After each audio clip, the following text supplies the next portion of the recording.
The way that we selected the students that went into our pilot program classes, number one, they had to be kids who had failed the STAR test 2 or more years.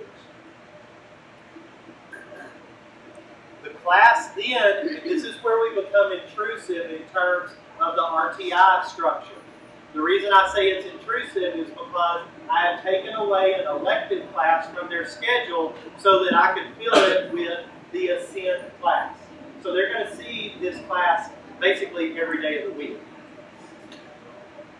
This is an example of one of our students who is in Ascend, and I included this because I want to talk to you about what the schedule looks like. We have a modified block schedule, and some of you may have something similar to it. We run a 7-period day on Monday, Tuesday, and Friday.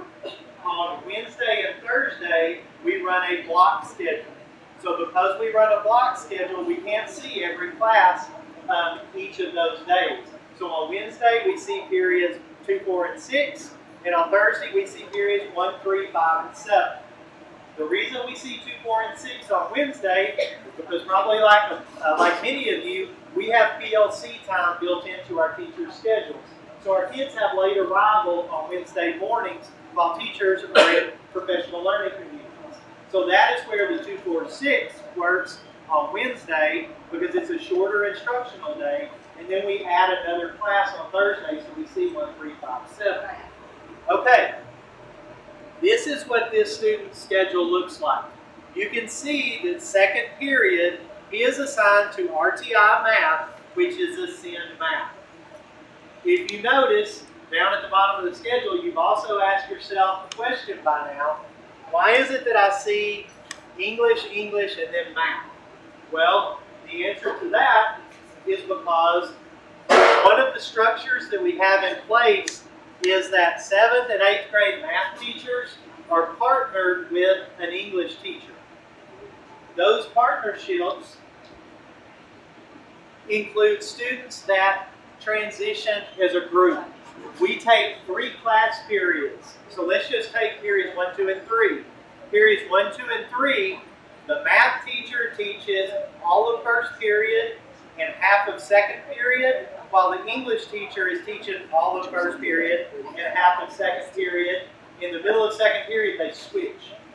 And then our English teacher has the group that is in math for the rest of second period and all of third, whereas the math then has the group that was in English for half of second period and all of third. What that does is it gives our kids a class period and a half in math. Then we supplement that with another class period of the Ascend program. One of the outcomes of this setup is that obviously our teachers are going to meet for planning during common planning and also in PLC time. The Ascend math teacher who is in the classroom, you're going to see on the video in just a minute, you're going to be able to meet him. The Ascend math teacher attends those planning sessions and is able to be a part of planning so he can take back into Ascend what the teachers are doing in the on-level class and help support it even better.